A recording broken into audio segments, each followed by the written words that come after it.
안녕하세요. 쿼터백 연금투자 장정의 든든한 ETF 투자입니다. 여러분, 은퇴 준비하실 때 가장 두려운 게 무엇인가요? 아마도 은퇴 후 돈이 먼저 떨어지는 게 아닐까 싶은데요.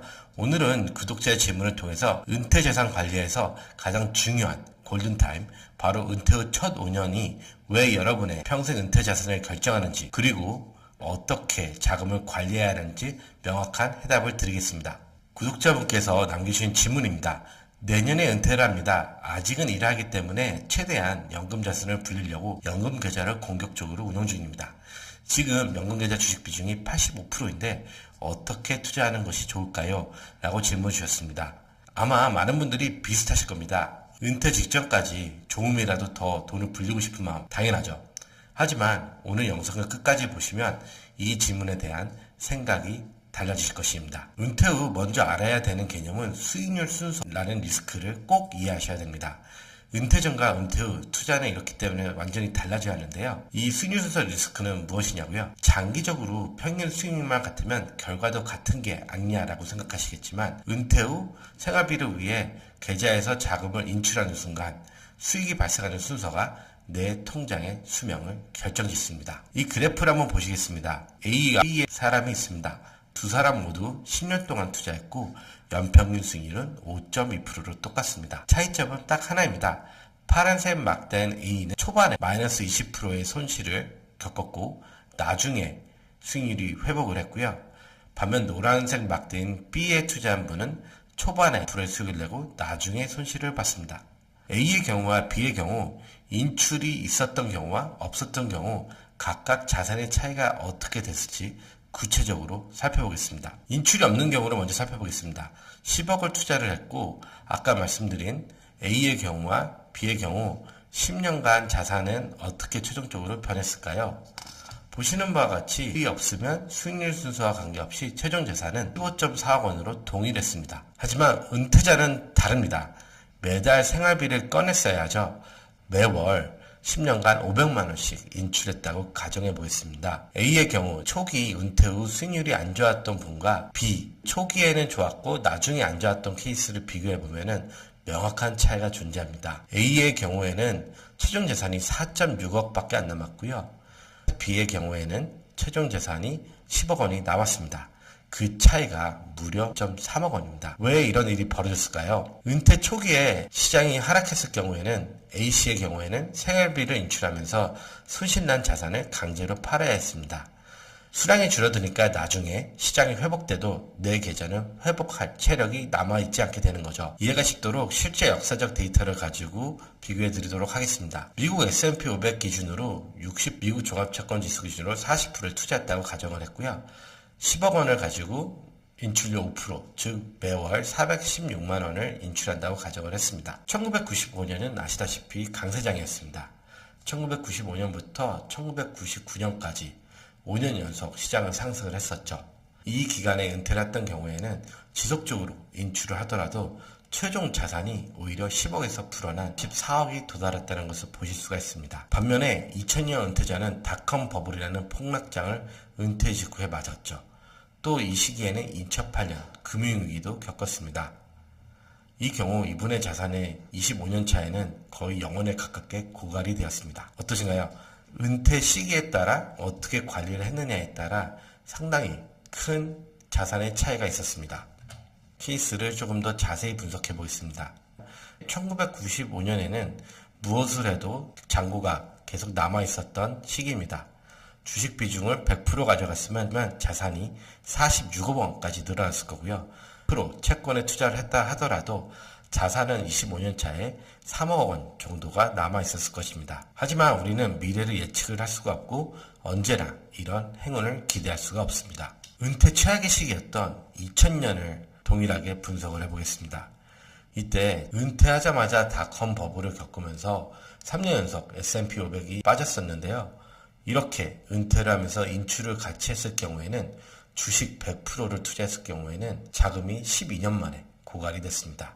반면에 주식 비중을 조금씩 줄였을수록 자금의 소진 시기가 더 늦춰졌을 것입니다. 그럼 주식이 위험하니 100% 채권이나 예금만 해야겠다라고 생각하실 수가 있는데요. 이 표를 한번 살펴보겠습니다. 1990년 1월부터 2000년 12월까지 은퇴 시점 132개 기준으로 은퇴를 해서 25년 동안 자산 배분에 따라서 내가 인출했을 경우 어떻게 자금이 생존할 수 있는지를 분석을 해본 표인데요. 이 경우 10억을 투자해서 인출률 6%, 즉 월 500만원씩 인출했을 때 어떻게 결과가 나왔는지를 살펴보겠습니다. 채권 100%의 경우에 오히려 생존율이 55.3%로 제일 확률이 낮았던 것을 보실 수가 있습니다. 즉 너무 안전하게만 가면 물가 상승과 생활비 인출 속도를 수익률이 못 따라가서 결국 돈이 마를 수밖에 없습니다. 반대로 주식 100%의 경우도 위험하죠. 결국 주식 50%와 채권 50%를 섞었을 때 자산 배분 생존율이 74%로 가장 안정적인 결과를 보여줬습니다. 무엇보다 주식 5%와 채권 50%의 평균 잔액이 14.4억으로 시작 금액인 10억보다도 오히려 불어나서 25년째에는 더욱 여유로운 노후 생활이 가능했을 것입니다. 이번에는 자산 배분뿐만 아니라 인출률에 따라 어떻게 생존율이 달랐는지를 분석해 보도록 하겠습니다. 즉 더 많은 돈을 인출할수록 생존율이 떨어진 것을 보실 수가 있습니다. 특히 6%로 인출률을 무리하게 높이면 어떤 투자를 해도 돈이 부족해질 위험이 급격히 커졌다는 것을 보실 수가 있습니다. 실제로 4% 인출 규칙이라는 게 존재하는데요. 재무 연구 결과에 따르면 은퇴 자금의 4% 정도만 매년 건대 쓴다면 30년 동안 돈이 고갈될 확률은 거의 0에 가깝다라는 이론입니다. 그래서 우리는 자산 배분도 중요하지만 적정 인출률을 지키면서 관리하는 것이 상당히 중요합니다. 요즘 은퇴자분들 사이에서 월 배당을 많이 주는 커브드콜 상품이 인기죠. 그래서 S&P 500 지수와 S&P 500 커버드콜 지수를 활용해서 2000년도에 은퇴했을 경우 어떤 차이가 있었는지 분석을 해보았습니다. 마찬가지로 S&P 500 60%와 40% 채권에 투자하는 동일한 기준이고요. 단 인출률을 이번에는 월 500만원씩 인출했을 때 어떻게 달라졌는지를 살펴봤습니다. 보다시피 은퇴 후 25년 차에 S&P 500과 채권에 투자했을 경우에는 1.2억이 남았는데 커버드콜과 채권을 결합해서 투자를 했을 경우에는 1.8억이 남았습니다. 즉 하락장 방어에 상대적으로 유리했기 때문에 커브드콜에 투자했을 경우 조금 더 높은 자산이 남았던 것을 확인할 수가 있습니다. 반대로 상승장에서는 어땠을까요? 1995년에 은퇴했다 가정을 하고 일반 S&P 500에 채권과 혼합해서 투자를 했을 경우에는 20억 넘게 자산이 불어났는데요.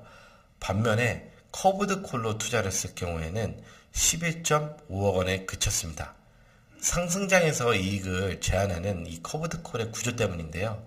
장기적으로 물가 상승을 이기려면 자산이 성장해줘야 하는데 커버드콜만 믿다가는 자산 증식 기회를 크게 날릴 수가 있다는 것을 확인하실 수가 있습니다. 종합적으로 분석해본 결과입니다. 인출률 4에서 6% 구간에서는 25년 생존율과 남은 자산 잔액을 살펴보면 대부분의 경우 일반 S&P 500이 커버드콜보다 유리했거나 비슷했습니다. 배당을 많이 주는 것도 좋지만 원금 자체가 성장하는 힘이 은퇴 자산에서는 더 중요할 수 있다는 뜻입니다. 앞에서 말씀드린 것처럼 너무 보수적이지도 않고 너무 공격적인 포트폴리오는 지향해야 되는데요. 주식과 채권에 50%씩 투자를 함으로써 성장성과 안정성의 균형을 잡는 것을 추천드립니다. 다만 주식을 50%까지 채우는 것에 대해서 부담이 되시는 분들은 이 버켓 전략의 개념을 생각해 보시면 어떨까요? 50%의 자산은, 즉 안전자산에 투자한다는 뜻은 앞으로 적어도 5년 이내에 내가 사용할 돈은 안전하게 운용을 하고 있다는 의미로 보시면 될 것 같고요. 나머지 50%의 공격적인 자산은 장기 투자 관점에서 접근한다면 시장이 빠지더라도 마음이 훨씬 편하게 투자를 하실 수가 있을 것입니다. 이게 바로 아까 앞에 말씀드린 수익률 순서 리스크를 방어하는 가장 효율적인 방법입니다. 오늘 이 전략을 꼭 기억하셔서 마음 편안한 은퇴 생활 누리시길 바랍니다. 오늘 내용이 도움이 되셨다면 구독과 좋아요 부탁드립니다. 앞으로도 궁금한 질문을 남겨주시면 답변을 드리는 콘텐츠를 준비하도록 하겠습니다. 감사합니다.